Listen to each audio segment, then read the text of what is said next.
Tuhan berkatilah jam selanjutnya, berkatilah berita terakhir, berkatilah pertemuan yang mungkin kita berkumpul dan sebagian tidak akan berkumpul seperti hari ini lagi.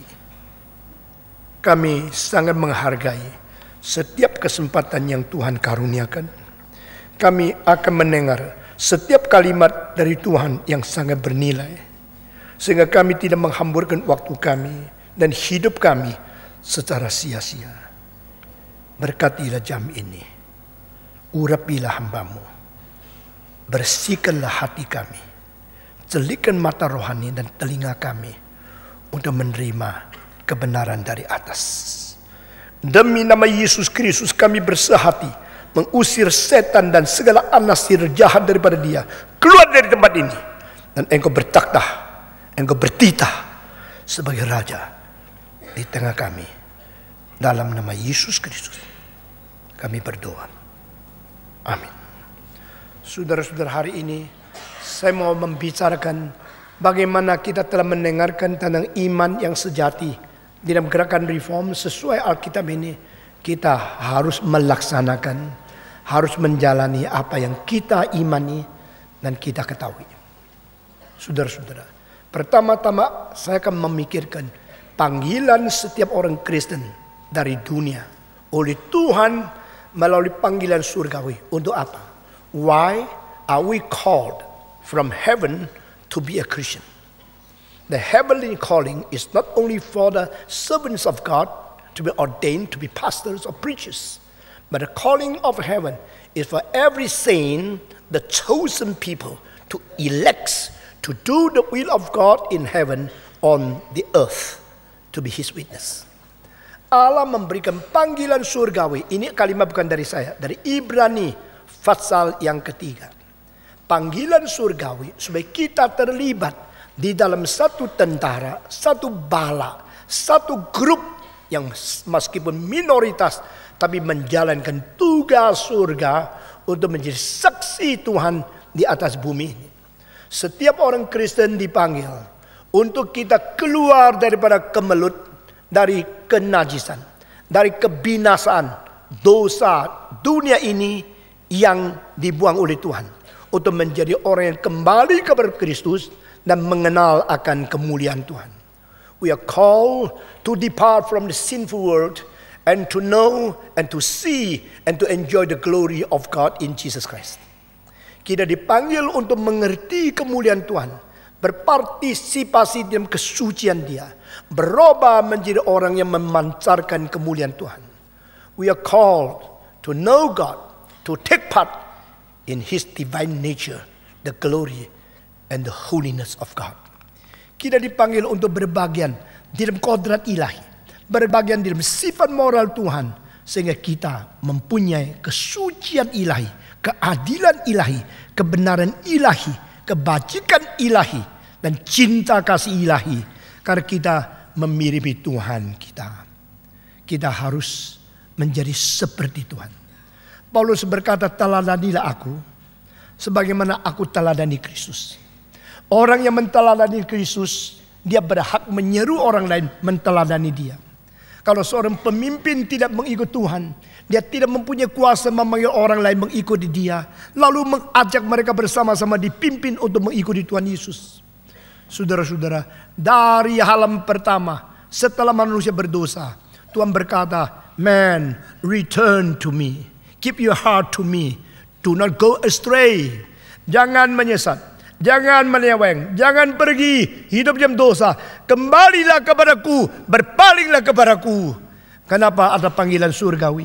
Panggilan surgawi supaya kita kembali. Waktu kita kembali, bukan hanya arah saja, pikiran, mental, jiwa, seluruh hidup kita berpaling kepada Tuhan. Itu sebab reform teologi mengajak supaya tidak ada satu inci dalam hidup kita yang tidak dikuasai oleh Tuhan. Abraham Kuyper, seorang perdana menteri yang sekaligus teolog terkemuka di Belanda. Saudara-saudara, dia mengatakan, in my life, there is not even 1 inch which Jesus Christ my Lord doesn't dominate on it. Tidak ada satu inci dalam hidupku di mana Tuhan tidak berdominan di atasnya. Semua inci hidupku ada yang mengontrol, Tuhan Kristus. Bolehkah mulut saya memuji Tuhan, kaki saya mengikut setan? Bolehkah hari Minggu saya memuji Tuhan, hari lain memuji di nightclub? Bolehkah saya berpikir tentang firman Tuhan, lalu di dalam waktu saya memikirkan tentang rencana setan? No. My brain, my heart, my mind, my soul, my body, my spirit, my all belong only to God. Segala sesuatu dalam diriku itu milik Tuhan. Tuhan bertakhta di atas pikiranku, bertakhta di dalam emosiku, bertakhta di dalam kemauanku, bertakhta di dalam kelakuanku, bertakhta di dalam rencana perdaganganku, bertakhta di seluruh aspek hidupku. Sehingga aku menjadi milik Tuhan, dilengkapi, dipersiapkan, menjadi sempurna untuk menjadi saksi Tuhan yang hidup secara komprehensif. Saudara-saudara, kita dipanggil untuk menyatakan kuasa kesucian Tuhan yang memanggil kita daripada gelap kepada keadaan terang. Demikian Petrus berkata, we are called to proclaim, we are called to share the glory, the righteousness, the holiness of God who called upon us to draw us from the darkness into the wonderful brightness, wonderful light of God. Keajaiban dari terang Tuhan Allah yang telah membawa kita keluar dari kegelapan, sekarang kita boleh proklamasikan, kita klaim, kita kabarkan, kita share, kita bagikan semua kodrat ilahi. Karena kita hidup berpartisipasi. We take part in the divine nature of God. Kita tidak mungkin bersubstansi sebagian dari Allah. Karena kita memang dicipta. Yang dicipta dan yang mencipta itu mempunyai perbedaan kualitatif. The qualitative difference is absolute between the creator and creature. But we take part in the divine nature. Doesn't mean the substance. But we take part in the morality of God. Tuhan itu suci, kita hidup suci. Tuhan itu adil, kita hidup adil. Tuhan itu benar, kita hidup benar. Tuhan itu penuh kasih, kita hidup penuh kasih. Tuhan penuh pengertian dan mau menolong, membangkitkan orang lain. Kita mempunyai mental yang sama seperti Tuhan, khususnya mempelajari sikap dan attitude Kristus di dalam dunia ini. Saudara-saudara, di dalam teologi reform, maka kita mengharapkan kita think after God's thinking. Dengar kalimat ini baik. Kita berpikir sesuai pikiran Tuhan. Apa yang Bapak kita pikirkan, itu yang menjadi patron, menjadi sumber, menjadi teladan kita berpikir. Kita pikirkan segala sesuatu sesuai pikiran Bapa di surga. Yesus berkata, bukankah seharusnya hatiku selalu berada di rumah Bapakku? Bukankah aku selalu berada di rumah Bapakku? My mind is synchronized with the mind of my Father. My thinking return to the thinking of my Father. I think what God thinks. Aku berpikir sesuai dengan apa yang dipikirkan oleh Tuhan. Kedua, I feel what God feels. Aku mempunyai perasaan seperti apa yang dirasakan oleh Tuhan. Dan ketiga, I will what God wills. Aku berkehendak sesuai kehendak Tuhan. Dan keempat, I do what God wants me to do. I do according to the planning of God. I feel according to the feeling of God. I think according to the thinking of God. And my action, my activity, my life according to the guidance of Holy Spirit. Dengan demikian, hidup kita disinkronisasikan dengan hidup, kehendak, kuasa, rencana Tuhan. Sehingga kita boleh menjadi saksi Dia di dalam dunia. Kita dipanggil menjadi orang seperti ini. Saudara-saudara, jangan kita mengfragmentariskan hidup kita. Pada satu aspek kita mempunyai pikiran sendiri. Pada satu aspek kita berusaha untuk menyenangkan Tuhan. Tuhan mengatakan, apakah saya pengemis? Perlu kasihan sama saya? Apakah saya begitu miskin? Perlu engkau memberi sedekah kepada saya? I want your whole life. Belong to me and commit yourself in my planning. Tuhan mau kita seluruhnya kepada Dia. Penyerahan diri kepada Tuhan itu adalah total. Penyerahan diri kepada Tuhan bukan memberikan sebagian yang sisa-sisa hidup kita. Waktu sisa untuk pekerjaan Tuhan. Kalau orang mengatakan kerjakanlah ini, saya tidak ada waktu, berarti tunggu engkau ada waktu baru melayani Tuhan. Saya tidak ada uang sisa, berarti sisa-sisa itu untuk pengemis, engkau untuk Tuhan. You give your best to the Lord.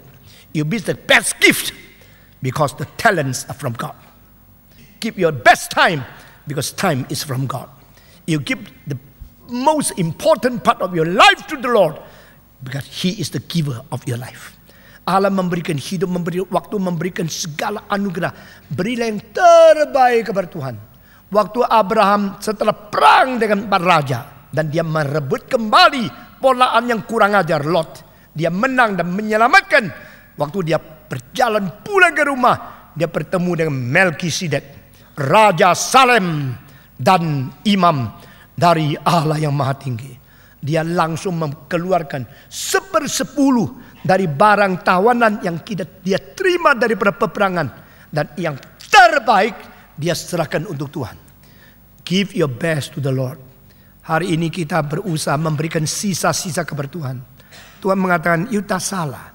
You kira saya pengemis, saya perlu bantuan lu. Kalau barang yang tidak bisa saya pakai, gereja mau pakai tidak. Orang yang tidak lulus sekolah apa mau jadi hamba Tuhan. Tuhan bukan pengemis. Tuhan mau yang terbaik. Only God deserves the best brain, the best talent, the best soul, the best spirit to serve Him. Saudara-saudara, siapa IBM, siapa Microsoft, siapa DuPont, siapa Morgan Stanley, siapa Bank of America, kenapa mereka boleh mendapatkan otak yang paling pintar hanya karena gajinya besar? Dan kenapa otakmu yang paling pintar hanya melayani orang karena gaji besar? Apakah Stephen Tong kurang pintar? Saudara-saudara, saya melihat banyak orang yang katanya tinggi-tinggi, tidak ada apa-apanya. Saya tahu, saya bukan orang biasa. Saya bisa mempunyai bakat, mempunyai talenta, mempunyai pelayanan yang lebih kaya, beroleh uang untuk pribadiku. Tapi saya letakkan semua itu, only God deserve my offering. Only God deserve my dedication. Only God deserve my ministry. Hanya Tuhan yang patut menerima segala sesuatu dari saya. Meskipun saya bukan orang paling pintar, tapi saya bukan orang paling bodoh. Saya bukan orang paling qualified, tapi saya bukan orang tidak qualified. Tuhan, pakailah yang terbaik daripadaku. My life belongs to you because it's from you. You deserve the right to use my life. You deserve the right to send me where you want me to go. Aku taat. Dan saya berkata, kalau hari ini Tuhan panggil saya akan berkata, Tuhan, aku kembali kepadamu. Di bumi aku sudah melakukan kehendak. Berani engkau mengatakan kalimat ini? Kalau hari ini engkau harus bertemu dengan Tuhan. Saya memeras hidupku, waktuku, talentaku, uangku, keluargaku, segala sesuatu berikan kepadaku demi memuliakan nama Tuhan di dunia ini. Saya sudah berkhotbah lebih dari 29.000 kali selama 50 tahun. Saya sudah mengelilingi lebih 600 kota di benua-benua. Saya sudah berkhotbah di dalam lebih 1.500 gedung gereja sebelum umur 45. Saya sudah berkhotbah kepada lebih 29 sampai 30 juta manusia di dalam 50 tahun. Dan sudah lebih dari 240.000 orang yang berdiri ke depan mengatakan, Tuhan, saya mau menjadi hamba-Mu. Saudara-saudara, saya seorang biasa. Saya tidak ada uang untuk sekolah tinggi di luar negeri. Saya tidak ada visa karena saya stateless waktu itu. Saya seorang yang tidak mempunyai kemampuan seperti orang lain. Tapi saya berkata, Tuhan, aku boleh dipakai Engkau. Aku mau. Aku betul-betul mau dipakai oleh Engkau. Dan Tuhan memakai selangkah demi selangkah. Dan menyatakan pimpinan dia tidak salah. Dedikasi kami yang sungguh-sungguh diterima oleh Tuhan. Saudara-saudara sekalian, kenapa kita dipanggil? Kita panggil secara umum semua orang Kristen untuk menjadi saksi. You are the light of the world. You are the soul of the world. Di mana sinar bercahaya itu kelihatan. Di mana garam mencairkan diri itu tidak kelihatan. Waktu cahaya itu keluar berinisiatif untuk garam menghancurkan diri di dalam sop, dia tetap berinisiatif. Waktu cahaya mau terus menerangi dia harus terus menghancurkan diri. Waktu garam mau terus menggarami, dia harus terus melelehkan diri. Sama, no denying of yourself. There's no influence to others. No descending from your pride. There's no ministry. No sacrifice. There's no blessing for others. Engkau mau memberkati orang lain, korbankan dirimu. Engkau mau bercahaya, rendahkan dirimu.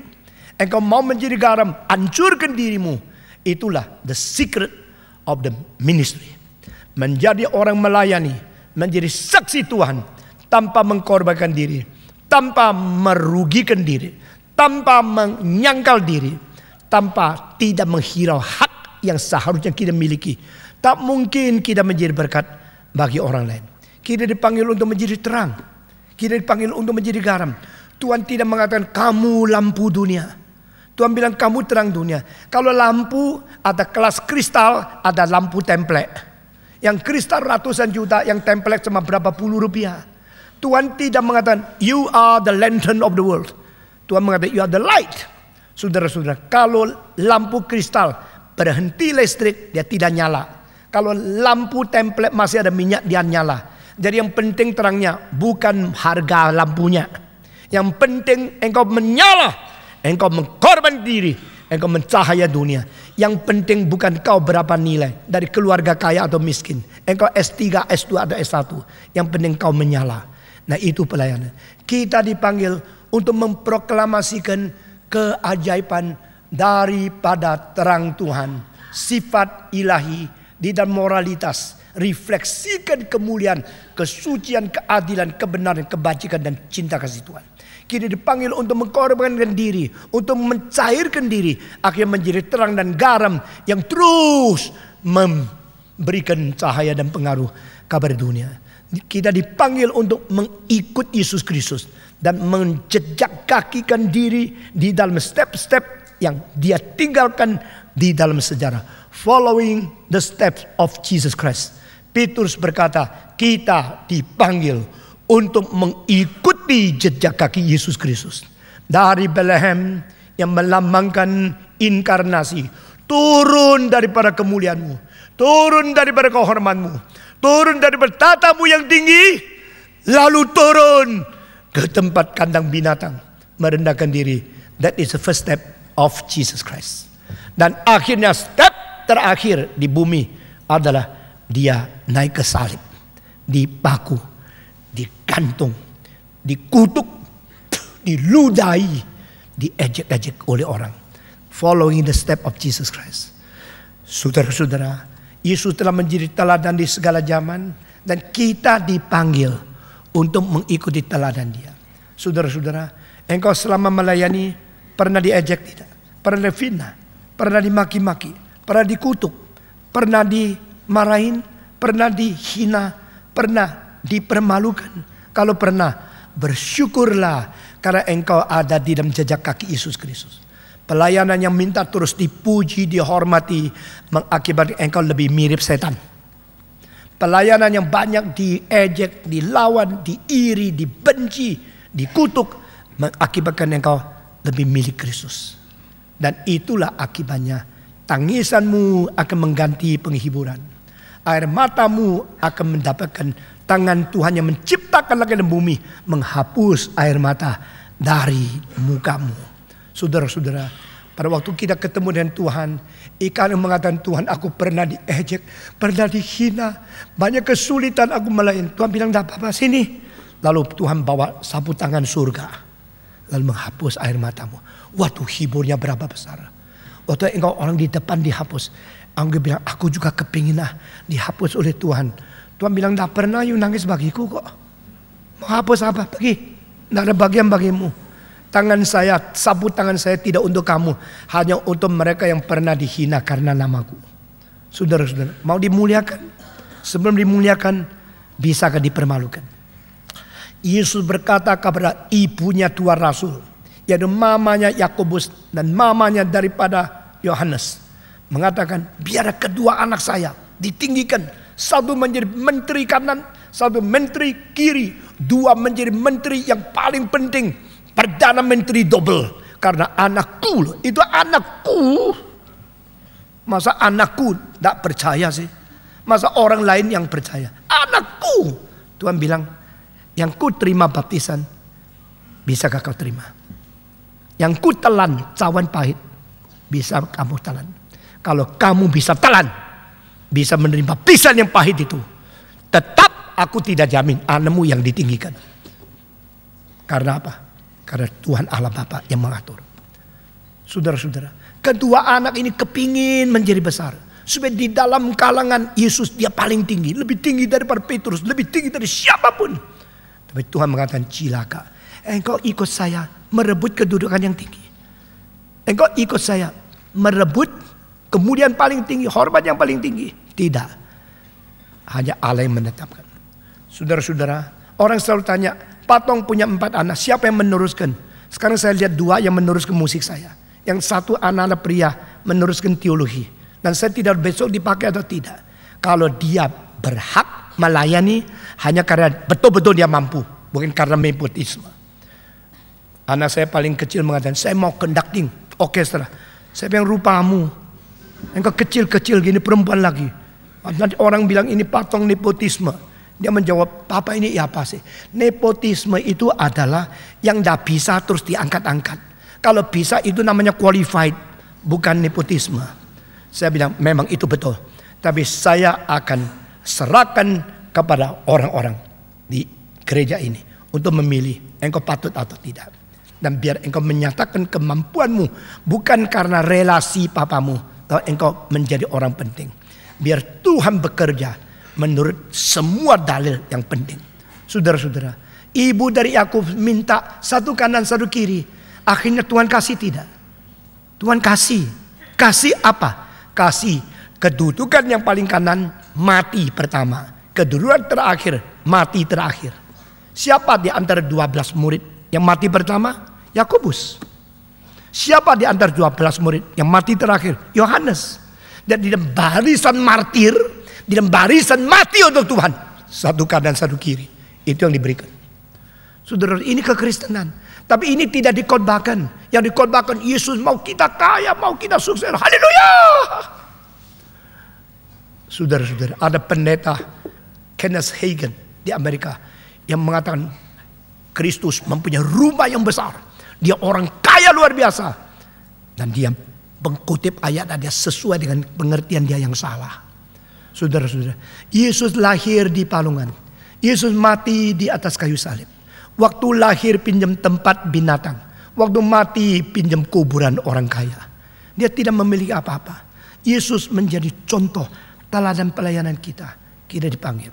Dan semua orang Kristen dipanggil harus hidup menyatakan kesucian, keadilan, cinta kasih, dan segala sifat ilahi di dunia ini. Dan bersedia berkorban. Dan saya sekarang khususkan kepada panggilan pelayanan. Panggilan pelayanan itu 2 macam. Satu macam adalah full time melayani sebagai utusan Injil. Kedua macam adalah melayani sebagai pimpinan jemaat di dalam status awam. Nah, saudara-saudara, yang dipanggil menjadi full time tidak berhak melarikan diri lalu pilih menjadi part time. Yang dipanggil part time tidak boleh memberanikan diri menjelajah ke dalam wilayah full time. Saudara-saudara, dan bagaimana saya tahu saya dipanggil full time atau saya dipanggil part time? Saudara-saudara, majelis tua-tua dan pelayan awam ini 3 bukan langsung dikaruniakan Allah kepada gereja. Yang langsung dikaruniakan Allah kepada gereja secara keadaan status kekekalan menjadi fondasi dari gereja itu cuma 2, yaitu rasul dan nabi. Rasul di dalam perjanjian baru, nabi di dalam perjanjian lama. Dan kedua jabatan ini 3 kali dipersamakan urutannya sekaligus dicatat di Alkitab, itu hanya 3 kali. Pertama kali rasul dan nabi muncul berbarengan di dalam fase 12 ayat 28 dan seterusnya. Kedua kali muncul di dalam Efesus fase 2 ayat 20. Ketiga kali muncul di dalam Efesus fase 4 11. Kan ketiga tempat ini semua urutannya tidak berubah. Rasul mendahului nabi. Ini melawan kronologis. Karena di dalam kronologis, Nabi dulu, baru Rasul. Perjanjian lama dulu, baru perjanjian baru.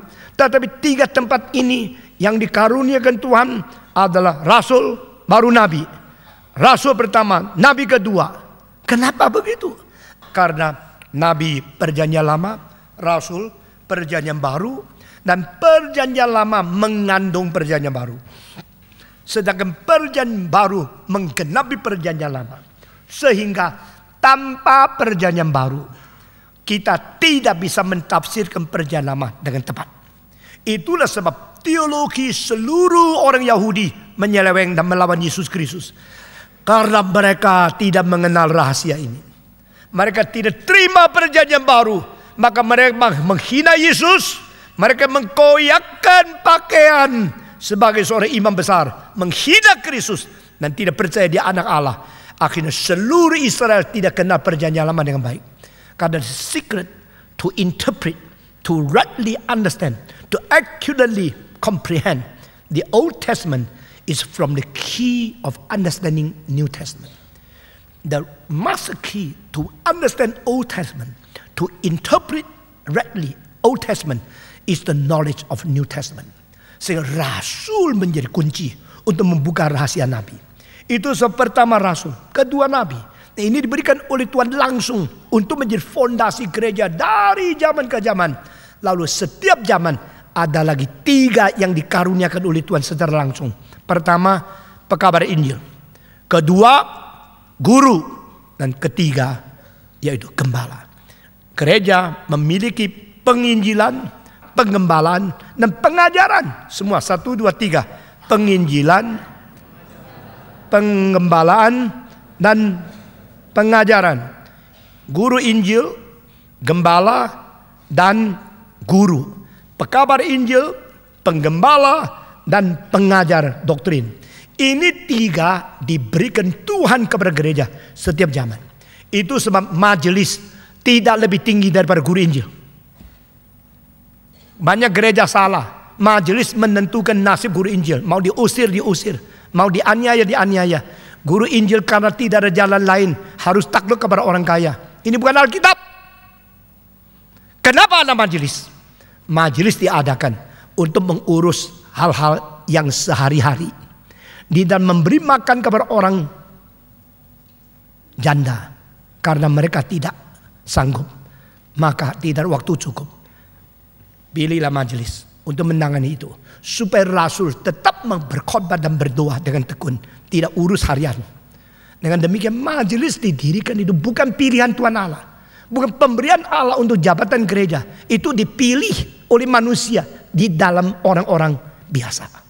Lalu tua-tua itu dipilih oleh Rasul untuk menjaga, memelihara, mengajar untuk memelihara akan doktrin yang benar. Lalu pejabat-pejabat lain di gereja itu dipilih dari anggota untuk mengurus bagian-bagian, misalnya musik, bagian-bagian pelayanan, bagian-bagian pelaksanaan, tim pelaksana. Ini semua adalah dari manusia. Yang dari Allah 3, penginjil, penggembala, dan pengajar. Yang dari manusia 3, tua-tua, majelis, dan pimpinan awam sebagai orang yang melayani. Nah, ini 3 dan 3 klub sama-sama kerjasama menggenapi rencana Tuhan. Dan penginjil penting. Tanpa penginjilan tidak ada pelebaran kerajaan Tuhan Allah. Saudara jangan takut menginjili. Lebih baik menginjili lalu dibunuh daripada tidak menginjili lalu dibuang oleh Tuhan. No mention kalau tidak ke Indonesia, orang Batak tidak mengenal Yesus Kristus. Judson kalau tidak ke Burma, orang Burma tidak mengenal Yesus Kristus. Hudson Taylor kalau tidak ke Tiongkok, orang Tionghoa tidak mengenal Yesus Kristus. Injil adalah untuk orang bukan kalangan sendiri. Di Indonesia banyak orang Kristen ketakutan kalau timbulkan kemarahan orang nanti kita bahaya. Bahaya ya bahaya, mati ya mati. Tapi harus mengabari Injil. Injil bukan untuk kalangan sendiri. Semua 1, 2, 3. Waktu saya masih muda, sekarang sih masih muda sih. Dulu muda badannya, sekarang muda jiwanya. Amin. Saudara, kamu berdiri kok tidak lebih kuat dari saya. Saya sebagai orang muda. Waktu saya masih muda badannya, itu selalu dengar kebaktian KKR Stephen Tong di bawah untuk kalangan sendiri. Saya hapus. Apa itu untuk kalangan sendiri? Kalau untuk kalangan sendiri, Petrus mengabari Injil kepada Paulus. Lalu Paulus mengabari Injil kepada Petrus. Lalu Petrus sama Paulus dua-dua mati. Kita semua kafir sampai sekarang. Injil justru bukan untuk kalangan sendiri. Itu sebab Injil itu bahaya. Injil kabarkan akhir dianiaya, dibunuh, syahid, martir. Karena apa? Karena itu kehendak Tuhan. Harus kabar kepada orang, bukan kalangan sendiri. Setiap agama berhak percaya menurut keyakinan sendiri dan boleh mempropagandakan. Dengan demikian kita memakai konstitusi, baik-baik menjalankan kehendak Tuhan sesuai rencana Alkitab. Saudara-saudara, pekabaran Injil itu penting. Karena itu seperti orang perempuan yang bisa melahirkan.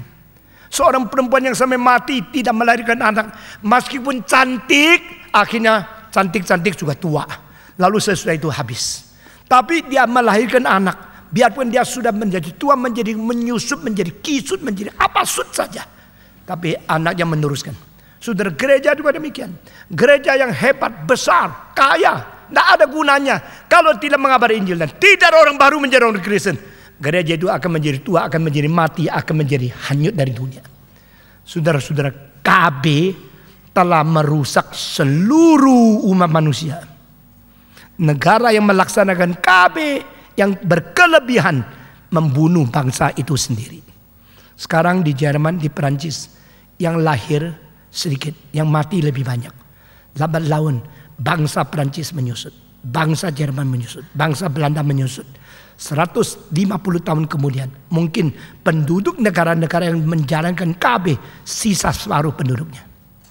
Saudara-saudara, negara Jepang 100 tahun kemudian mungkin hanya 60% orang Jepang yang ada pada sekarang. Setiap tahun turun penduduknya. Tetapi negara Afrika terus tambah. Yang tidak ada pengetahuan pintar melahirkan anak. Yang banyak pengetahuan makin bodoh melahirkan anak. Akhirnya dengan KB membunuh diri. Gereja harus KB? Tidak.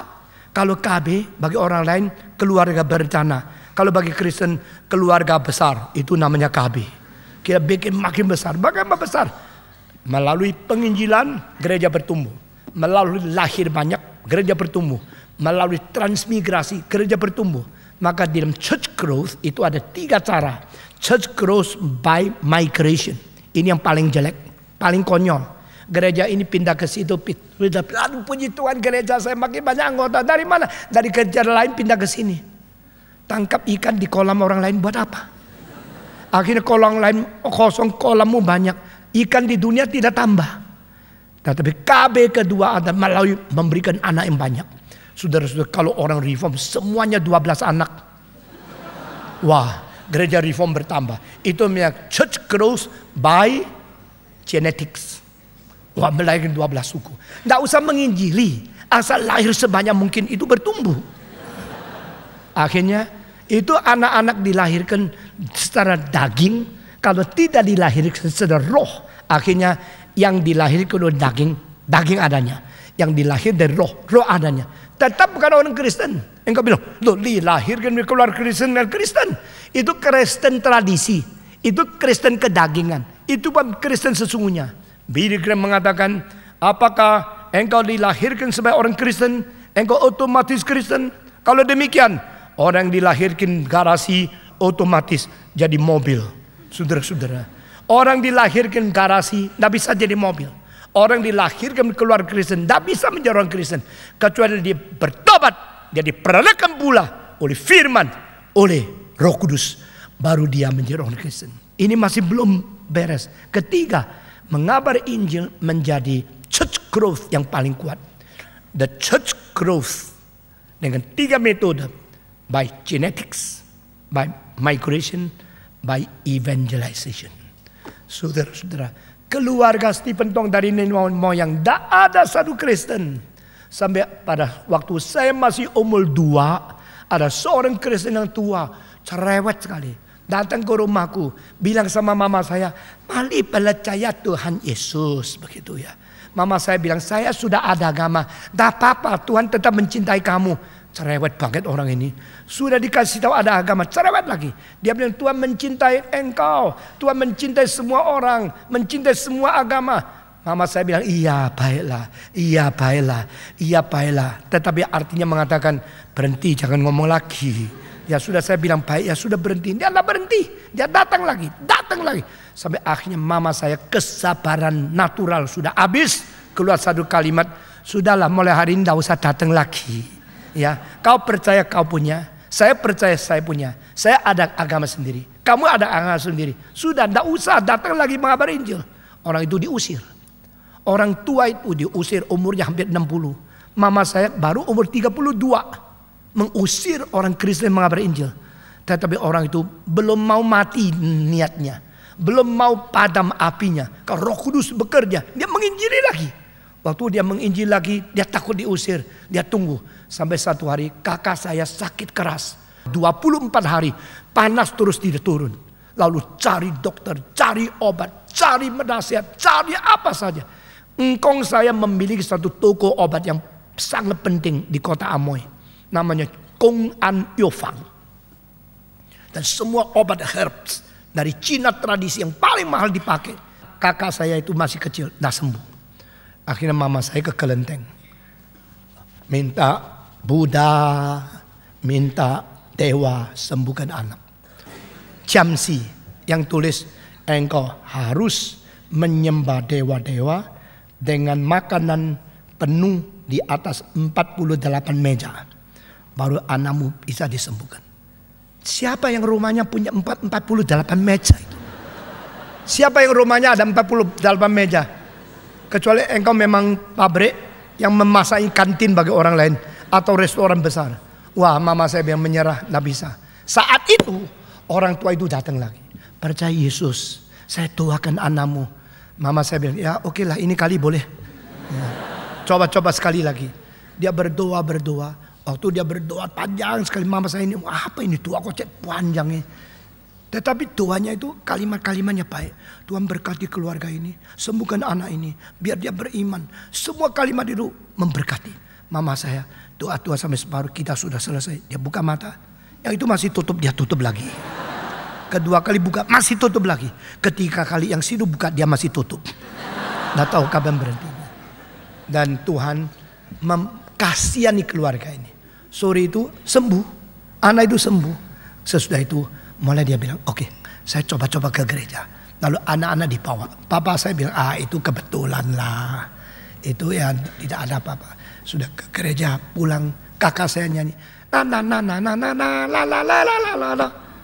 Papa saya mengatakan, apa ini? Ke gereja bisa nyanyi? Coba sini. Apa yang kau nyanyikan? Ini Pak yang kau nyanyi. Yesus cinta aku tahu. Ini apa ini? So, mi, re, mi, so. Papa saya nggak ngerti musik loh. 5, 3, 3, 2. 3, 5, 5. Kok ini 5 kok jadi so ya? Yang 3 jadi mie. Mie apa? Mie goreng atau mie apa? Nggak ngerti. Lalu dia mulai loh. Baik juga ya. Anak-anak ke gereja bisa nyanyi. Papa saya nggak ngerti musik sama sekali. Dan saya bisa kontak Mesaya. Itu nggak ajaib nggak? Heran sekali loh. Keluarga kami semua suka musik. Karena apa? Karena percaya kepada Tuhan. Jadi setelah mendapatkan Injil, mendapatkan kebudayaan yang sangat bermutu. Lalu dari satu orang mempengaruhi puluhan ribu orang. Karena apa? Karena anugerah Tuhan. Saudara-saudara, akhirnya kita menjadi orang Kristen. Sekarang orang itu di mana saya tidak tahu. Dia waktu mama saya umur 32, dia sudah hampir 60. Dia pernah diusir kembali menginjil. Kalau tidak ada orang menginjil seperti itu, hari ini tidak Stephen Tong. Kalau saya tidak diinjili, hampir 30 juta orang tidak dengar khotbah saya. Saudara kira penginjilan itu bahaya. Jangan menginjili bahaya. Lebih baik simpen. Tidak boleh. Kehendak Tuhan harus dipatuhi. Lebih daripada hanya takut situasi. Saudara-saudara. Kita tidak akan menyayangi diri. Sehingga kita tidak berani memberitakan Injil. Injil bukan untuk kalangan sendiri. Saudara-saudara. Sudah menginjili. Lalu menggembala. Sudah menggembala. Mengajar. Maka gereja reform menekankan 3 hal ini. Harus menginjili, lalu menggembalakan. Penggembalaan yang saya lakukan tidak rata, karena saya tak ada waktu cukup dan anggota gereja terlalu banyak. Saya menggembala dari mimbar, ia orang menggembala dari bawah. Dan satu persatu mengkelopkan semua jiwa yang sudah mengenal Tuhan bertumbuh terus. Saudara-saudara, penggembalaan bukan hanya datang ke rumah lalu mengasuh, itu penggembalaan. Dari firman menunjukkan cara-cara pertumbuhan, cara-cara mengkoreksi sendiri, cara-cara mengintrospeksi diri secara kolektif. Dan setiap orang Kristen yang buka telinga mendengar firman Tuhan dan mau dikoreksi, mau berkembang, mau berubah, itu penggembalaan jiwa itu berjalan secara kolektif. Lalu diisi lagi dengan pribadi-pribadi yang membesuk, menolong, menanya kebutuhan mereka. Sesudah itu ikut belajar. Di dalam setiap khotbah saya mengandung unsur penginjilan. Di dalam setiap khotbah saya mengandung unsur penggembalaan. Di dalam khotbah saya secara rasio itu teliti semua bentuk pikiran yang berbutir-butir, itu sangat organisir. Di dalam emosi seluruh hati saya curahkan, dalam kemauan saya serahkan supaya Tuhan akhirnya merangkumkan seluruh kehendaknya melalui khotbah itu. Ini penggembalaan, penginjilan yang dilakukan secara mimbar, yang tidak dilakukan banyak oleh pendeta secara komprehensif seperti ini.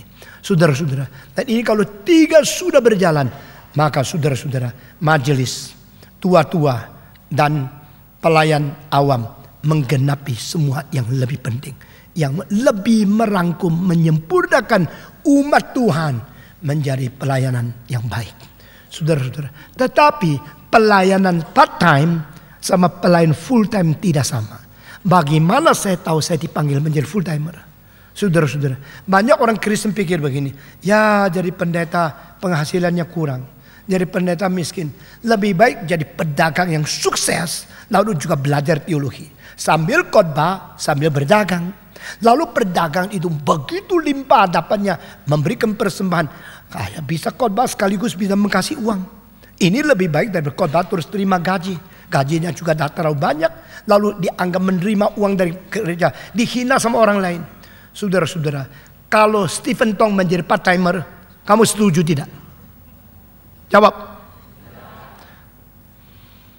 Kalau saya menjadi part-timer sambil untung uang banyak kasih gereja sambil khotbah, lebih baik atau saya menjadi full-timer yang sungguh-sungguh memikirkan seluruh pekerjaan Tuhan dan meletakkan kemungkinan saya potensi menjadi part-timer. Baik mana? Kalau saya jadi full-timer kamu setuju ya? Kalau diri jadi full-timer kamu tidak setuju ya? Kurang ajar dulu. Saudara-saudara. Maka saya hari ini harus menyelesaikan bagaimana tahu Tuhan mau menjadi full-timer. Engkau bilang, Paulus part-timer? Paulus sambil khotbah, sambil bikin tenda, itu kan part-timer. Omong kosong. Paulus menjadi tent maker bukan karena dia pilih menjadi part-timer. Paulus menjadi tent maker karena dia tidak ada kemungkinan dapat seluruh subsidi dan seluruh supply dari gereja induknya. His mother church cannot afford to supply him with full living cost. Gereja di Yerusalem terlalu miskin, yang dianiaya, yang tidak mungkin mempunyai hidup yang cukup, mengakibatkan Paulus harus cari nafkah sendiri supaya dia tidak ambil uang dari orang kafir. Sambil minta uang dari orang kafir, sambil mengatakan you perlu Injil, dihina. Maka prinsip Alkitab, tidak ada satu peser dari orang kafir. Bagaimana supaya saya memberitakan Injil tidak dihina oleh orang belum Kristen? Saya self-support. Cara self-support, bikin tenda, lalu jual, ada uang untuk makan. Living is for serving. Serving is not for living. Ini prinsipnya. Saya sekarang mencukupkan hidup supaya menyambung kehidupanku ini demi boleh melayani terus. Itu sebab dia part-timer. Tapi itu bukan tujuannya. Tujuannya adalah everything I do in order for the good or the blessing of preaching the gospel, so that people can be blessed together with me. Aku melakukan segala sesuatu demi Injil supaya orang lain mendapat berkat bersama dengan aku di dalam Injil. Itu adalah full hearted. Orang yang full hearted lebih penting dari full time.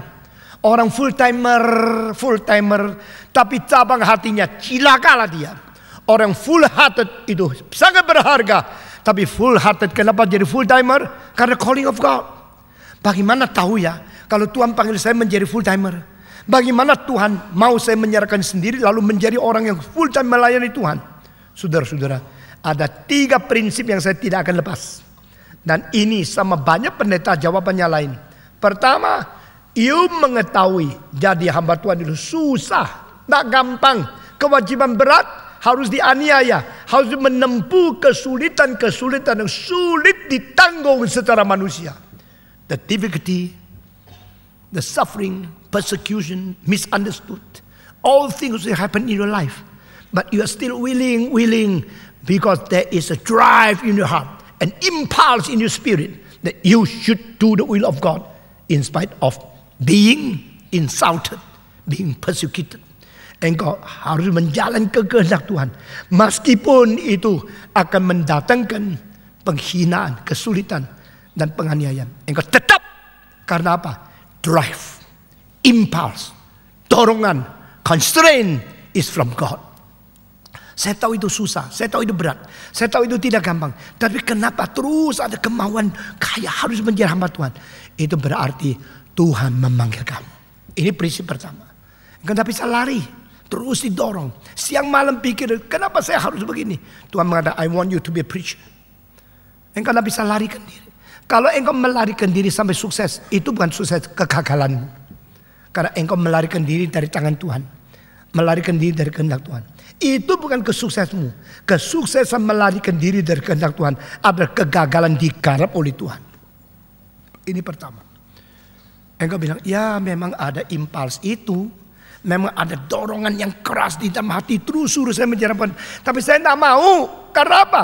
Secara manusia, jadi hamba Tuhan itu income-nya sedikit. Lalu akhirnya kesulitannya banyak. Dihina-hina. Saudara-saudara, menjadi pendeta itu tidak gampang membela diri. Menjadi orang Kristen lebih gampang mengkritik pendeta. Betul nggak? Itulah sebab lu tidak mau jadi pendeta, takut dikritik. Lebih baik jadi orang Kristen biasa. Boleh kritik pendeta, bebas. Jadi pendeta membela diri pun dianggap, pendeta kok membela diri. Jadi banyak orang mengatakan, Tuhan, aku lebih suka memilih menjadi part-timer. Lalu saya cari uang, dukung diri, pasti ada uang, dukung gereja. Tapi kalau saya melayani, ini orang melayani berkhotbah tidak ambil uang loh. Wah, kelas utama. Itu yang khotbah sambil khotbah sambil ambil gaji kelas 2. Jadi orang kira hamba Tuhan itu ada hamba yang ambil uang. Saudara, sekarang saya putar balikkan definisi ini. Kalau kau seharusnya mendapatkan 100 juta karena begitu pintar berhebat, tapi kau cuma terima 20 juta. Kamu bukan ambil uang gereja, kamu sudah mempersembahkan setiap bulan 80 juta. Itu cara hitung saya. Tetapi kalau memang tidak entos, kerja apapun gagal, akhirnya menjadi pendeta. Engkau seharusnya dapat 2 juta, sekarang engkau terima 10 juta. Engkau sudah curi 8 juta dari Tuhan. Itu cara hitungnya saya. Karena engkau memang tidak entos, tidak pantas, tidak qualified. Lalu sudah apapun tidak jadi, datang menjadi pendeta, pakai jas bagus. Itu bukan hamba Tuhan yang dipanggil oleh Tuhan. Kalau dia memang tidak entos, memang tidak qualified. Jadi itu semua pikir. Di dalam gerakan reform, saya berkata lagi, only God deserve to use the best brain, best talented man, the best potential people, the best young people to be the coming leader of His kingdom. Allah berhak memakai orang paling pintar untuk menjadi hambanya. Sehingga saya percaya Tuhan akan kirim orang yang paling potensi masuk ke dalam latihan Reform Institute. Engkau tidak lihat sekarang, 10 tahun lagi coba lihat. Otak-otak paling pintar akan dikumpulkan dalam Reform Institute. Dan kita akan menggarap sampai jadi. Dan mereka harus sehati, mau full time menginjili, menggembala, mengajarkan. Tidak kompromi. Saya bukan melatih pendeta yang lulusan sini lalu masuk semua gereja supaya disenangi oleh semua gereja. No! Saya akan melatih orang yang mati-matian berjuang untuk gerakan reform. Kalau tidak keluar, silakan pilih sekolah teologi yang lain. Engkau harus memberikan yang terbaik. Diejek, dihina, silakan. Tapi Tuhan akan konfirmasikan ini jalan membuat kuat gerakan yang bermutu tinggi. Penginjilan, pentafsiran kitab suci, teologi yang paling benar untuk membawa manusia kembali kepada Tuhan. Dianggap sombong, dianggap arogan, silakan. You kritik secara semau sendiri. Tuhan ampuni kamu. Tetapi Yesus Kristus tidak kompromi. Dia mengatakan I'm the way, I'm the truth. Arogan banget ya. Kalau begini agama lain semua tidak berguna. Cuma hanya dilihat Yesus. Hanya Yesus boleh selamatkan. Terlalu sombong. Yesus mengatakan kalimat eksklusif seperti ini. That is the truth. He's so honest. He say the exact truth. And you do not want to receive. That's your problem. Not his problem. Begini. Saudara-saudara. Di dalam seluruh agama. Yang mana yang benar membawa kebenaran yang sejati. Kekristenan. Di dalam kekristenan. Denominasi. Apa yang paling setia kalau Alkitab? Reform. Di dalam gereja-gereja reform. Yang betul-betul mau setia melayani Tuhan. Yaitu yang betul-betul kembali kepada kitab. Dan menginjil kepada orang. Reform Injil. Ini tidak boleh kompromi. Saya bukan pendeta yang asal diundang kemana-mana senang. Dapat amplop yang banyak saya senang. Saya akan setia menggarap gerakan ini sampai jadi. Dan mengembalikan banyak orang yang paling pintar untuk Tuhan. Lalu mengabarkan Injil untuk memenangkan jiwa kembali kepada Tuhan. Tidak ada kompromi. Tidak ada jalan lain. Saudara-saudara. Kedua, kalau saya sudah ada dorongan, impuls, ada drive di dalam hati. Tapi saya tidak mau bagaimana? Maka kedua, Tuhan akan bikin engkau tidak sejahtera. Let the peace of Christ reign in your heart. Biarlah sejahtera dari Kristus memerintah di dalam hatimu. Kalau orang yang sudah dipanggil Tuhan menjadi full timer tapi tidak mau taat, Tuhan biarkan dia tidak ada sejahtera. Engkau siang malam tidak bisa tidur. Masih dapat uang yang banyak tetap tidak bisa tidur. Karena roh Tuhan, sejahtera Kristus sedang mengacaukan engkau. Bikin engkau tidak sejahtera. Nah engkau berkata kepada Tuhan, bagaimana ya? Tuhan bilang, tidak usah ngomong lagi. Taat. Saya tidak mau taat. Ya sudah, engkau dah sejahtera terus. Ini berarti gejala kedua, engkau dipanggil Tuhan. Sekali lagi ya.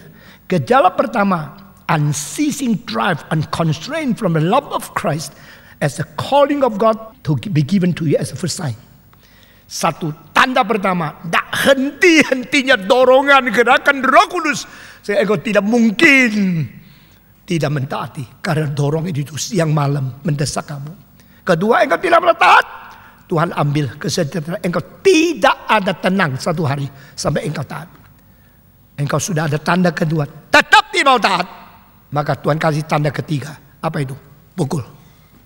Bikin kamu gagal, bikin kamu sakit, bikin kamu seperti orang gila. Semua kehilangan. Batin hilang sejahtera. Dan luar hilang semua berkat. Akhirnya Tuhan tanya kepada engkau, sudah dipukul mau taat tidak? Tidak, pukul lagi. Sudah dipukul mau taat, tetap tidak mau. Pukul lebih berat. Sampai akhirnya engkau bilang, aku menyerah. Dan orang yang sampai ketiga, itu orang paling kasihan. Saya orang itu. Saya orang paling kasihan. Waktu drive itu sudah datang, saya tolak. Waktu sejahtera hilang, saya tetap tolak. Akhirnya saya dipukul. Saya sakit keras 2 bulan. Waktu itu umur berapa? Umur 20. Umur 17 saya sudah dipanggil Tuhan. Tapi 3 tahun saya berkhotbah 862 kali. Di dalam 3 tahun saya telah mempertobatkan banyak orang. Tapi tetap mengatakan, saya tidak usah menyerahkan diri menjadi full timer. Saya tidak full timer aja, khotbah banyak orang nangis. Yang full timer khotbah orang ngantuk. Rektor sekolah teologi, dosen-dosen kalau khotbah orang tidur. Kalau saya khotbah orang mata melotot. Saya dulu dipanggil seorang hamba Tuhan yang kalau berkhotbah semua mata terpaku. Orang kalau dengar khotbah saya mata gini sampai lupa ketip-ketip. Tidak pikir lain, dengar khotbah sampai selesai. Tidak ada time gap. Sekarang saya tidak biasa. Kalau kor nyanyi, lalu kor naik. Setengah menit masih buka ini. Masih lihat koreksi-koreksi. Baru teng, baru nyanyi. Bagi saya tidak ada itu. Di dalam khotbah saya tidak ada satu kali. Perhatikan tidak? Itu teknik pidato yang sangat sulit. Dari detik pertama sampai 1 jam, setengah 2 jam, 3 jam. Tidak ada. Saudara-saudara. Tidak ada itu. Dari detik pertama sampai detik akhir. Tidak pakai 1 detik untuk minum. Karena apa? Itu time gap. Itu yang bikin orang dikonsentrasi. Saya sudah mendevelop satu teknik khotbah. Teknik pidato. Lebih canggih dari semua presiden di dunia. Saudara tidak sadar. Saya bisa kasih tahu bagaimana beri pidato dengan dinamis, dengan konsisten, dengan kuat, dengan daya tarik yang tidak mungkin dibantah. Saya sudah mempunyai teknik itu. Dan Tuhan mau saya bukan pidato untuk politik, berkhotbah untuk Tuhan. Tidak ada time gap. Di dalam pelayanan saya banyak hal yang engkau belum belajar. Sudah lama menjadi pendeta masih belum belajar. Dan saya terus tunggu-tunggu. Ada yang tidak mau belajar dikasih tahu jadi marah. Ya sudah, nanti kalau Tuhan saring engkau saya tidak tahu. Tapi saya menjadi contoh tidak begitu banyak hal untuk engkau melayani Tuhan. Saudara, semangat itu adalah satu dynamic force yang terus menerus sampai khotbah selesai sudah memuncak dan saudara hanya sisa satu kemungkinan ambil keputusan tak atau tidak kepada Tuhan. Itu teknik khotbah saya. Bukan karena dilatih secara manusia, dipimpin Tuhan menjadi seperti ini. Tetapi saya waktu dikerahkan saya tolak, waktu dicabut kesejahteraan saya tetap tolak. Tuhan pukul, lalu saya sakit apa saya sampai sekarang tidak tahu. Itu setiap minggu 2 kali 20 cc obat masuk ke dalam tulang sumsum saya dari dokter. Saya tidak tahu, dokter Indonesia itu aneh, ditanya marah. Karena dia banyak pasien yang tunggu, tidak mau kasih tahu. Itu kurang ajar betul. Ya, tidak boleh ditanya, tidak mau menjelaskan, maunya duit. Setelah 2 bulan kayak ini saya berbaring di atas tempat tidur. Dan saya membiarkan adik saya masuk sekolah teologi dulu. Membiarkan orang lain masuk sekolah teologi. Saya tidak usah. Karena saya lebih baik menjadi seorang part-timer. Khotbah sambil cari duit. Saudara tahu waktu saya umur 17. Gaji saya 2 kali lebih besar dari pendeta terbesar di gereja terbesar di kota Surabaya. Yang sudah umur 50 lebih. Gajinya separuhnya saya. Gereja terbesar. Lebih 1000 anggota. Waktu itu saya cuma umur 17. Saya punya gaji double. Lebih banyak dari pendeta terbesar. Jadi saya kira saya tidak usah jadi hamba Tuhan. Tidak usah full time. Tuhan bilang, engkau tak mau full time? Iya. Pukul. Sudah pukul setengah mati. Tahun pertama mau tidak? Tidak. Tahun kedua mau tidak? Tidak. Tahun ketiga sudah dipukul. Mau tidak? Mau. Baru saya masuk sekolah teologi. Saudara-saudara, waktu masuk sekolah teologi, yang diajarkan biasa-biasa. Yang diajarkan saya tahu. Kalau saya baca bisa lebih hebat dari itu. Maka saya kalau dengar sekolah teologi mukanya gini. Dosen-dosen melihat saya seperti orang sombong. Saya melihat ada modalnya kok. Kenapa tidak boleh sombong? Pertama kali saya khotbah di sekolah teologi menggempakan seluruh sekolah. Dan dosen yang mengajar homiletik mengatakan hanya satu-satunya murid boleh tidak serahkan naskah khotbah. Saya kalau khotbah dari pertama itu cuma 3-4 garis. Baru khotbah jam-jaman tidak berhenti. Semua di sini. The only student without hand out to me your sermon. Yang lain tulis setiap kalimat. Baru 1 tahun belajar teologi. Bikin kebangunan rohani menggempakan kota-kota. Di mana saya pergi penuh sesak. Umur 26 berkhotbah kepada lebih 10.000 orang. Umur 29 berkhotbah kepada hampir 20.000 orang. Dan saya diterima begitu baik di semua kota yang saya pergi. Dan saya mengunjungi lebih 1.500 gereja pada waktu sebelum umur 40 lebih. Saudara-saudara, saya berkhotbah dalam bahasa Inggris kepada 22.000 orang. Yang maju ke depan di 2.600 lebih. Ini semua terjadi di luar negeri. Orang Indonesia tidak kenal saya, orang luar lebih kenal saya. Dan saudara-saudara sekalian. Namun demikian itu karena apa? Karena pukulan Tuhan. Akhirnya saya taat. Saudara-saudara, saya minta saudara perhatikan ini 3 prinsip. Ada dorongan di dalam hati. Kedua, ada sejahtera yang memerintah. Ketiga, dipukul atau tidak. Kalau sudah 3 ini berjalan terus menerus berarti engkau tidak boleh lari lagi. Engkau dipanggil oleh Tuhan. Dan 3 prinsip ini dari mana? Pertama, dari Filipi pasal 2 ayat 13. Prinsip kedua dari Kolose ayat 15. Prinsip yang ketiga dari Ibrani pasal 12 ayat ke-10. Yang dikasihi oleh Tuhan, dihajar oleh Dia sampai engkau taat. Saudara, terakhir saya akan masuk tahap ketiga. Kalau engkau melayani gerakan reform Injili, sikapnya bagaimana? Saudara-saudara, iman harus ada pelaksanaan. Pelaksanaan sebagai sesuatu ketaatan yang menyatakan engkau sungguh-sungguh mematuhi perintah Tuhan. Saudara-saudara, saya berkali-kali berkata, do not come to help, do not come to contribute. Engkau masuk gerakan reform bukan mau membantu, atau kasihannya. Gerakan reform organisasi tidak kuat, uang tidak ada, segala sesuatu berantakan. Saya datang mengkoreksi, membantu, tidak usah. Kalau engkau bersikap membantu, silakan pergi. Loh, engkau tidak mau dibantu ya? Kalau engkau bersifat membantu pekerjaan Tuhan, engkau bukan pelayan. Seorang pelayan bukan membantu. No one come to help. Saya membantu, saya menolong. Sebagai penolong, engkau tidak bisa. Gerakan ini sedang mencari pimpinan Tuhan yang berlainan dengan semua gereja yang lain. Sedang mengembalikan prinsip-prinsip Alkitab yang belum diketahui oleh banyak gereja. Mengapa gereja yang organisasi paling kuat, administrasi paling ketat, keuangan paling besar, semua merosot. Kalau tidak merosot kuantitasnya, merosot kualitasnya. Saya tanya kenapa? Something miss. Something X factor is missing from the church administration. Faktor yang lebih penting dibuang, faktor yang tidak penting dibanggakan.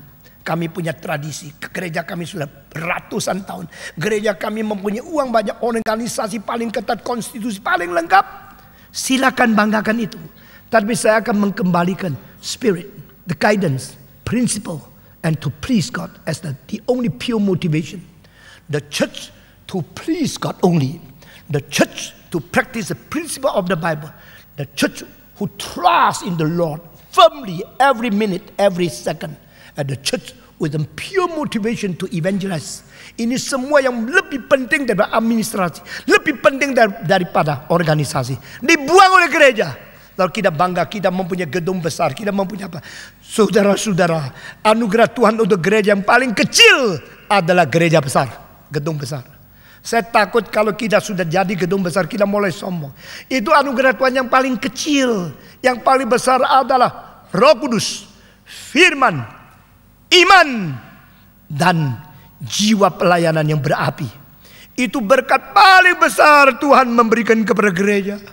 Dan selama 18 tahun saya mendirikan gereja Reform Injil Indonesia, saya menjadi contoh. Api saya tidak pernah padam.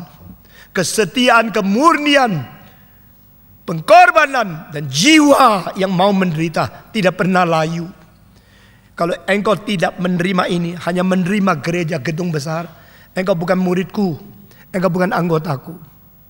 Saya berkata berkali-kali kepada anak saya, kalau engkau hanya mengharapkan harta benda, sebenarnya saya tidak ada harta benda yang banyak, tapi itu pun tidak ada gunanya kalau ada. Engkau kalau bisa menerima niat perjuanganku, api pelayananku, dan konsistensi semangatku, engkau adalah anakku yang sungguh-sungguh.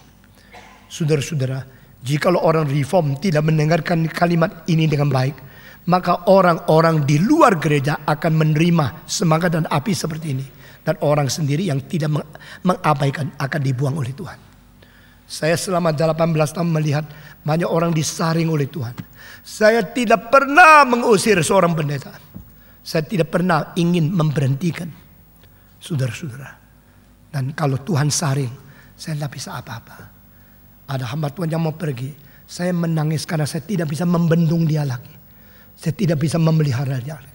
Saya mempunyai jiwa membuat seluruh gerakan ini kompak, sinkronis.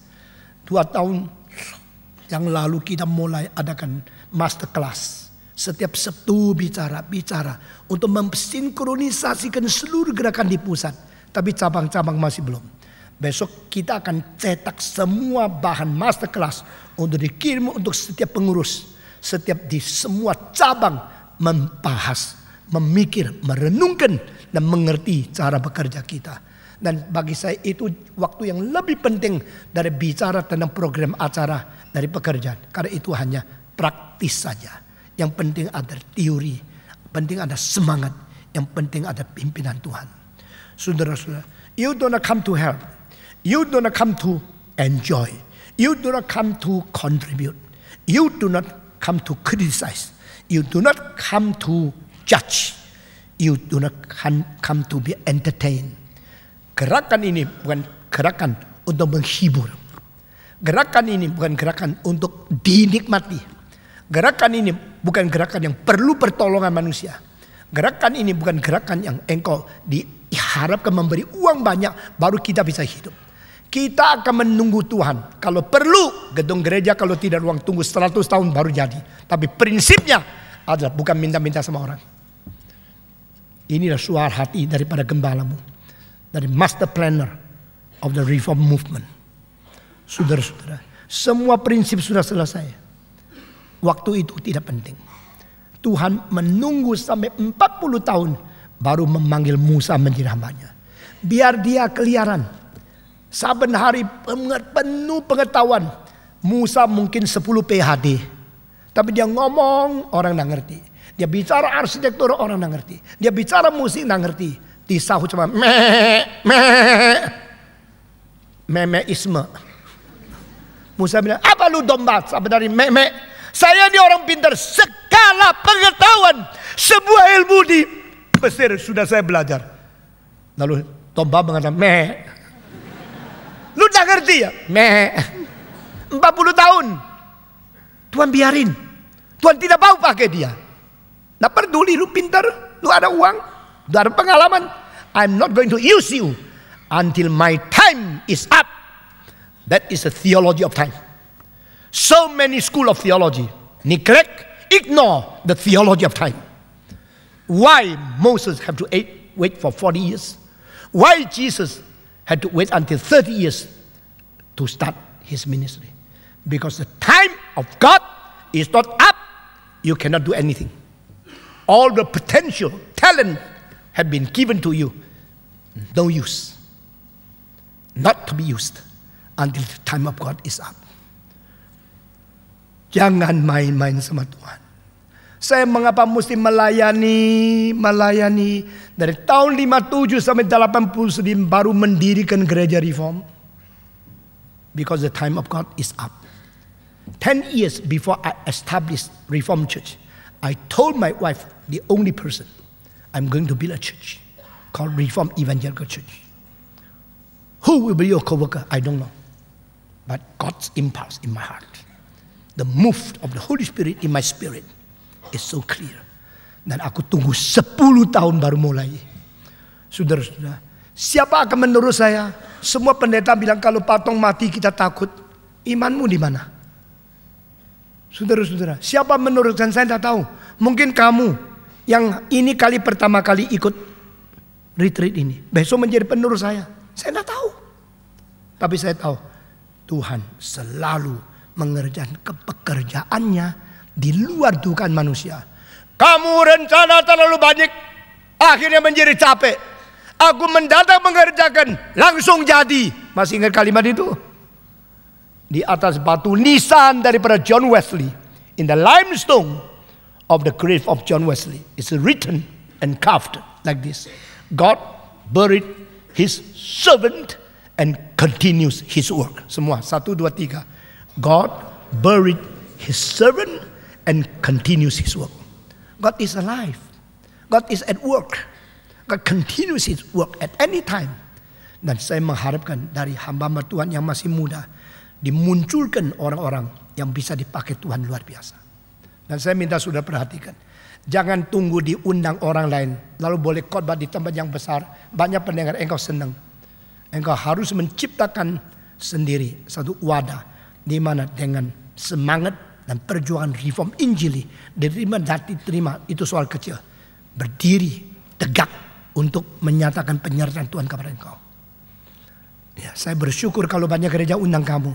Tapi orang pendeta yang hanya tunggu diundang oleh orang lain baru bisa berkhotbah. Lain, Yohanes Pembaptis tidak diundang.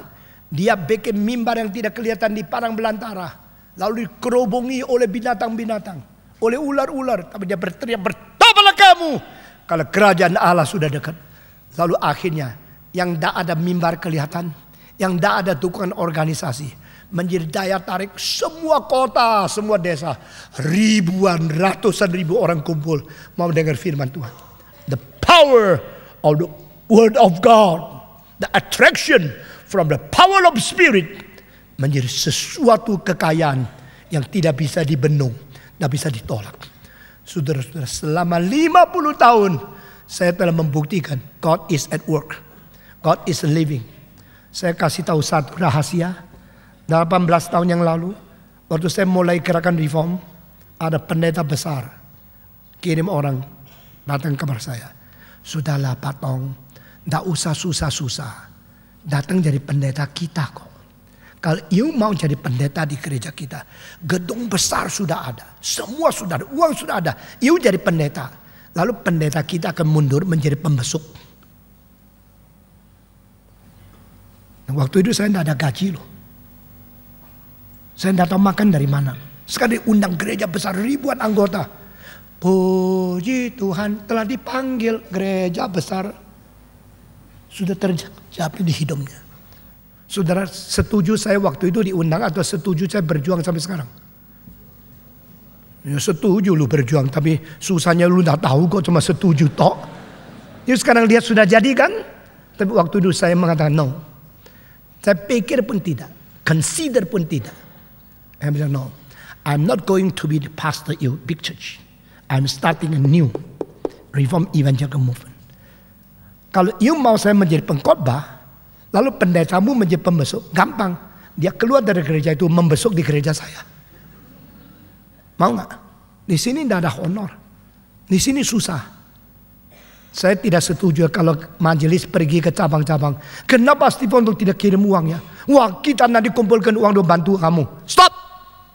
Saya melatih semua GRI, MRI, PRI di mana-mana saja supaya belajar bagaimana berjuang berdikari seperti pusat. Jangan dibantu sebelum mereka dilatih. Gerakan ini lain sama gereja lain. Gereja lain ingin mengadakan cabang-cabang di sini sana untuk menyatakan mereka mengabar Injil yang giat. Gereja ini lain. Mau melatih semua orang Kristen yang berani menganut teologi reform. Berjuang mati-matian dari penderitaan sampai sukses. Ikut teladan ini. Dan mereka yang tidak tahan silakan pergi. Yang tidak mau susah silakan cari gereja yang lebih kaya. Gerakan ini akan berjalan terus menurut planning yang saya tetapkan. Saudara-saudara, besok kalau engkau sudah tua, engkau sudah lebih berpengalaman, engkau akan melihat pimpinan Tuhan tidak salah. Satu persatu dilatih sampai kuat. Anak-anak raja di Inggris pun harus menempuh sekolah ketat baru boleh sukses. Kalau perlu harus dikirim ke lapangan perang yang paling susah untuk membuktikan mereka mengikuti proses prosedur yang seharusnya. No exception. Saudara-saudara, bolehkah kita mengirim uang untuk bantu semua cabang supaya mereka cepat-cepat jadi gereja besar? Itu gampang. Tapi setelah gedung itu jadi, gereja lumpuh. Tapi bagaimana berjuang dengan kesusahan. Itu dilatih bertahun-tahun sampai akhirnya sadar, aku harus korban. Itu yang penting. Nah inilah planning daripada kita. Saudara-saudara, no one come to help. No one come to contribute. No one come to critic. No one come to entertain yourself. No one come to enjoy. No one come to observe. Tetapi sekarang terakhir, you come to learn together with us. Saya sedang belajar bagaimana ini. Saya suka semua pendeta di kita belajar. God, I have no experience. I have nothing. There's nothing in me qualified to serve you. But I want to learn from God, to learn from Jesus, to learn from your guidance, to learn from my very limited experience to know how to serve you. That is the right attitude. Kedua, you come to serve as a servant. Come to be a servant. Saya berkata kepada saudara, orang kaya di gerakan reform, kecuali dia melayani dengan sungguh-sungguh, dia tidak mungkin dipilih dari majelis. Anggota-anggota gereja reform tidak menandang engkau orang politikus atau engkau konglomerat. Mereka akan menilai betul engkau mau melayani, baru engkau menghormati engkau. Uang bukan peranan paling penting di gereja ini. Pangkat bukan paling penting di gerakan ini. Yang paling penting bukan kemuliaan, kehormatan masyarakat. Yang paling penting adalah jiwa pelayan, kesungguhan untuk mengabdi, dan korban untuk menjadi contoh. Ini akan mendapatkan kehormatan dari setiap orang yang dipanggil Tuhan. Banyak orang panggilan Tuhan hanya karena tidak ada kesempatan, sehingga mereka masih miskin. Tapi jiwa mereka bukan orang yang tidak anggun. So many people, young, poor, but they have very, very honorable mentality in their heart. Mereka justru tidak menghiraukan kaya miskin, maka mereka melayani. Saya percaya ada beberapa orang di antara kita yang jiwanya anggun sekali, tapi rela hidup sederhana. Dan mereka juga mengetahui harus menghormati orang apa, tidak perlu menghormati orang apa. Semua harus hati-hati. This is very glorious movement. This is the holy church of God on earth. This is a sincere follower of Jesus Christ. This is a consistent group of ministers before God. Saudara-saudara, come to learn, come to serve, come to practice the word of God, come to submit yourself, come to offer yourself. I offer you a holy vessel. Let me be your vessel. Be sanctified and qualified to be used by you alone. Saudara-saudara, aku mau menyerahkan diri menjadi hamba yang suci, menjadi satu berkas yang sungguh-sungguh, menjadi diperlayakan bagi kerajaan-Mu. Tuhan, pakailah saya, bersihkanlah saya, pilihlah saya, sanggupkan saya menjadi hamba-Mu. Maukah Engkau berkata di sini saya, sekarang saya mau taat panggilan-Mu. Maukah Engkau? Maukah Engkau? Engkau bukan menjawab saya, menjawab Tuhan sekarang, saat ini. Mari kita berdoa. Waktu kita berdoa, saya minta setiap orang bereaksi kepada Tuhan.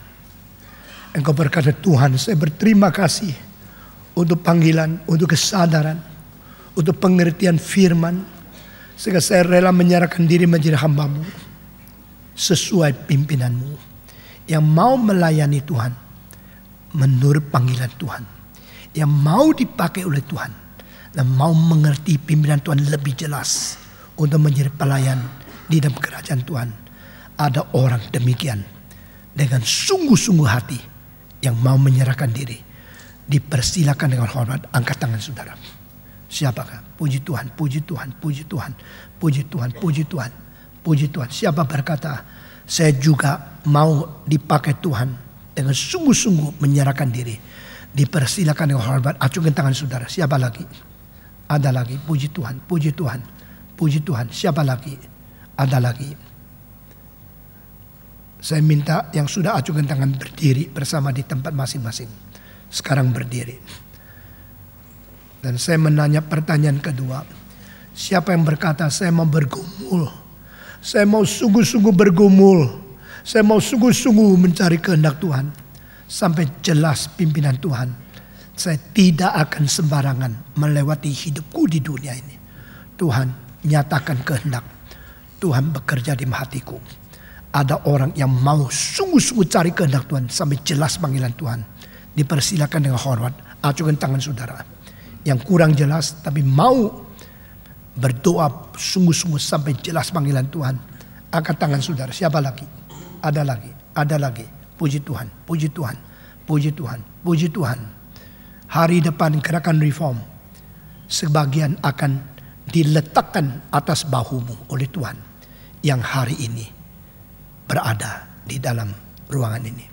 Engkau berkata, aku juga berdoa dengan sungguh-sungguh. Saya memberikan kesempatan terakhir.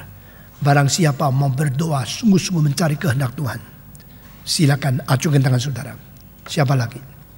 Puji Tuhan, puji Tuhan, puji Tuhan, puji Tuhan. Ada lagi yang terakhir, rela berjanji menuntut pimpinan Tuhan sampai jelas panggilannya. Acungkan tangan saudara. Ada yang terakhir. Puji Tuhan, puji Tuhan. Saya minta semua yang acung tangan berdiri di tempat. Berdiri, berdiri. Puji Tuhan, puji Tuhan, puji Tuhan, puji Tuhan, puji Tuhan. Kami bersyukur padamu Tuhan untuk seluruh pertolongan dan anugerah-Mu. Selama kami mengikuti NRIC ini, kami boleh melihat bagaimana kuasa Tuhan bekerja. Biarlah kami pulang dengan pernyataan iman yang sungguh mau hidup bagi-Mu Tuhan. Ya Bapa, kami bersyukur dan kami layak menyatakan Ebenezer. Sampai di sini Tuhan telah menolong kami. Terima kasih Tuhan. Di dalam anak-Mu Yesus. Amin.